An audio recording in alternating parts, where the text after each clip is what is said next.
Olá, estamos aqui para mais um Filosofia em 12 Minutos e hoje vamos falar sobre política e direitos humanos na relação entre indivíduo, Estado e sociedade.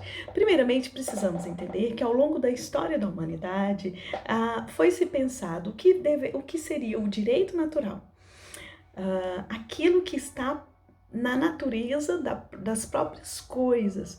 E dali nós temos várias concepções, desde mesmo a Antiguidade Clássica, desde os sofistas, que tinham a concepção de direito natural como aquilo que é próprio da natureza humana, como a lei do mais forte era preconizada entre os sofistas, mas o pensamento foi mudando ao longo do tempo e principalmente com os filósofos justnaturalistas, filósofos do século XVII e XVIII, que foram fundamentais para termos a concepção de Estado que nós temos hoje, que é um Estado democrático de direito, principalmente essa teoria do contrato social.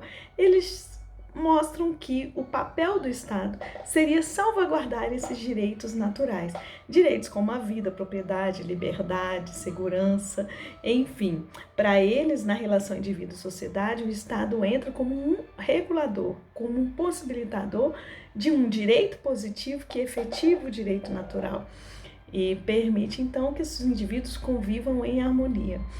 Enfim, com todo o histórico da compreensão do que vem a ser direito natural, direito positivo e direitos humanos, ao longo da história do pensamento universal, principalmente tomando como ponto de referência a cultura ocidental, onde a filosofia política se constitui inicialmente, nós percebemos que pensar direitos humanos envolve pensar a partir de uma racionalidade crítica. Se nós começarmos a pensar na pessoa humana e na dignidade da pessoa, sem passar por esse crivo da razão e sem fazer uma análise crítica do que vem a ser a pessoa e a sua dignidade, nós estaremos então regredindo, podemos dizer isso. Então, qualquer que seja o posicionamento político, se nós estamos em pleno século XXI, nós temos que levar em conta isso, que houve a formação do Estado democrático de direito e também precisamos levar em conta que houve a Declaração Universal dos Direitos Humanos de 1948, que num contexto de Guerra Fria pretendeu, a despeito da direita e esquerda, do mundo dividido entre capitalista e comunista, encontrar algo que pudesse ser tido como referência para pensar a pessoa de forma universal. Então, não importasse a etnia, a religião, o sexo, a idade, a condição social, todos deveriam ter direito à vida, à liberdade de expressão, à liberdade de opinião, ao trabalho e à educação. Então é isso que preconizam os direitos humanos. Então os direitos humanos, eles são relativos aos direitos da pessoa, a dignidade, a um contexto democrático de equidade e igualdade. Enfim, isso é muito lindo, mas na prática o que acontece? Na prática, esses direitos nem sempre são efetivados e isso gera os movimentos sociais, gera movimentos de classe, onde as pessoas se organizam para que efetivamente aquilo que está lá na Declaração Universal dos Direitos Humanos aconteça na realidade, no plano político e material. Por isso que surgem os diversos partidos políticos, as diversas campanhas e as diversas formas de governo e etc. Enfim, a política e os direitos humanos vão estar sempre em alinhamento ou desalinhamento. Depende da análise que você faz do contexto que nós estamos discutindo. Enfim, os que são de direita e de extrema direita vão acusar a esquerda de ter que toda vez que fala de direitos humanos está querendo instaurar o comunismo, vão acusar a esquerda de estar querendo eliminar a moral, os bons costumes, a religião e vão acusar também a esquerda de abolir a meritocracia como um elemento importante também no processo de constituição da pessoa.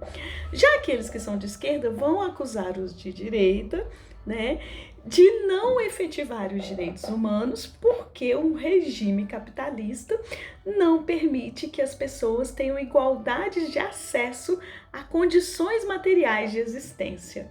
Então, não importa qual o viés, os dois campos, né, seja esquerda ou direita, deveriam ter os direitos humanos como um mote, porque é o mínimo que se espera de uma campanha. Então, ele não é uma desculpa para se alcançar algo e também não é uma tarja, né, digamos assim, referente apenas a um grupo. Ele fala do que é necessário para toda pessoa humana. E por isso que envolve a relação entre indivíduo, né, entre sociedade e Estado. Relação que Hegel, né, na sua filosofia, ele mostra um movimento dialético. Hegel é um autor liberalista, idealista, e ele mostra que nós temos, né, na pessoa do indivíduo, né, aquilo que é. A sociedade nega o indivíduo. Lembra do processo dialético que Hegel vê? Tese, né, antítese e síntese. A síntese seria o Estado. Então, o Estado, ele faria a negação da sociedade, mas para que indivíduo e sociedade vivessem em harmonia. Então, para Hegel, o Estado, né, seria a efetivação dessas relações dialéticas. Né? Assim como também, para Hegel, a família seria a instituição social base, que não pode ser negada nem pela sociedade, nem pelo Estado.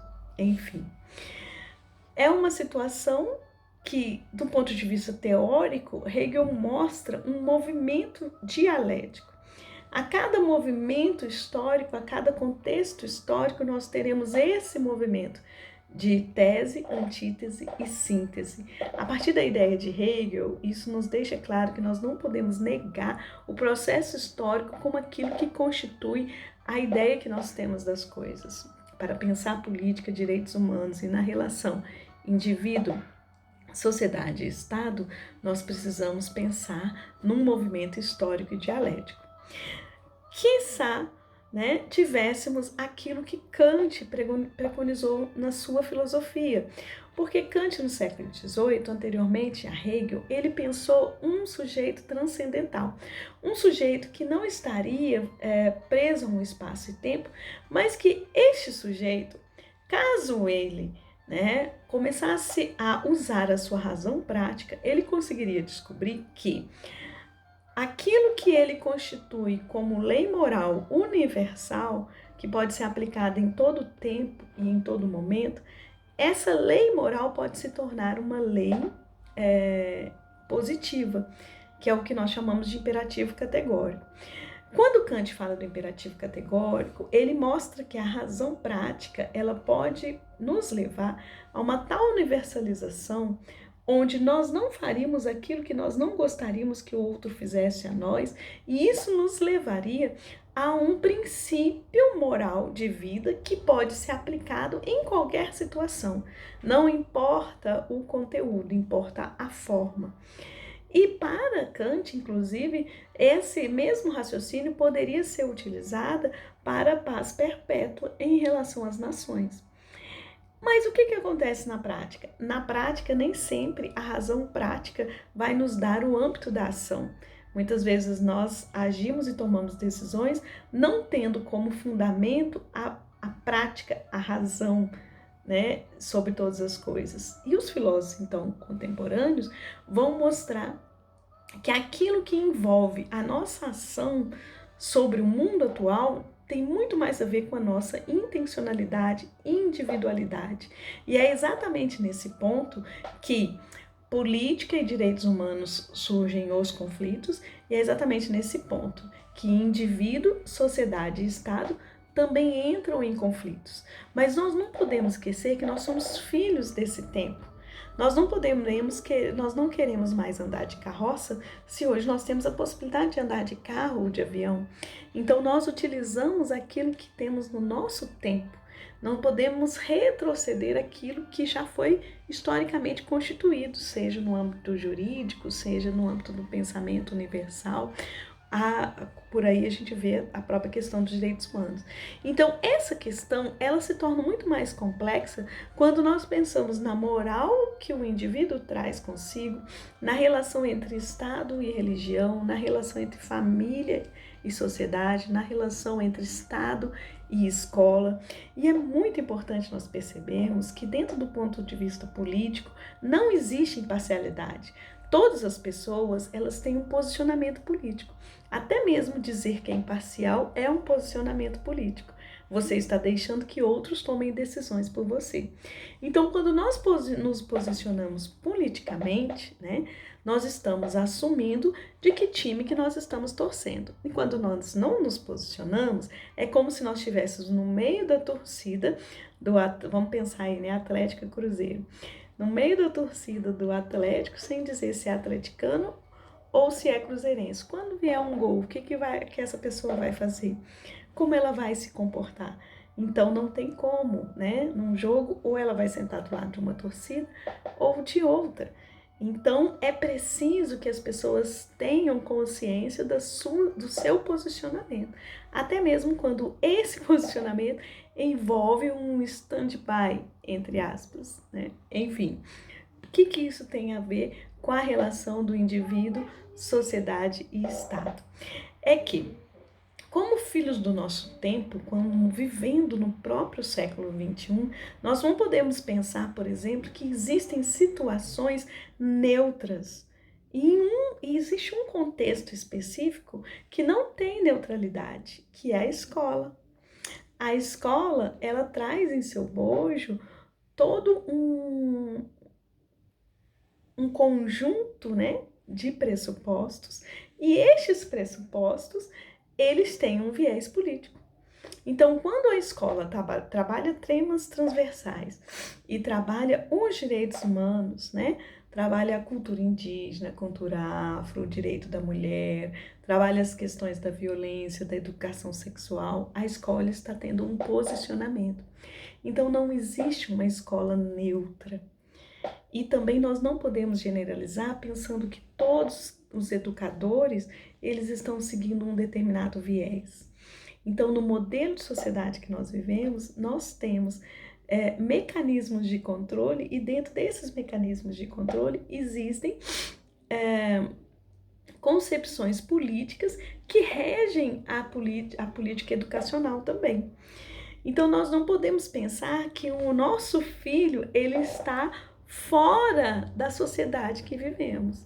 Então, independente do que é ou não ensinado na escola, aquilo que é ensinado na escola vai ter uma relação com o que é aprendido pela família e vai ter uma relação com aquilo que é definido pelo Estado enquanto modelo de educação. Enfim, vai sempre haver um atrito entre todas as esferas.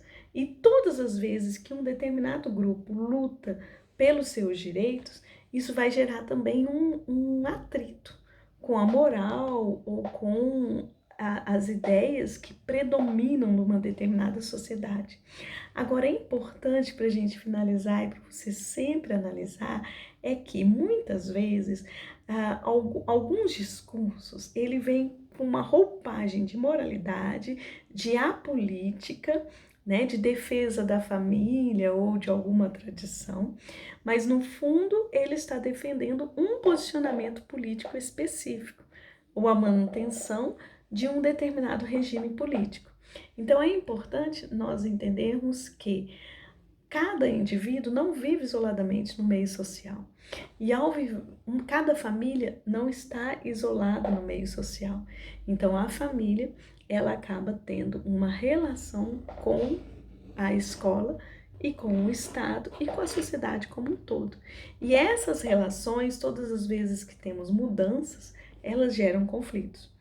Mas da mesma forma que a pessoa que tem um determinado campo moral de vida tem o seu direito, aquele que tem outro campo moral de vida também tem o seu direito.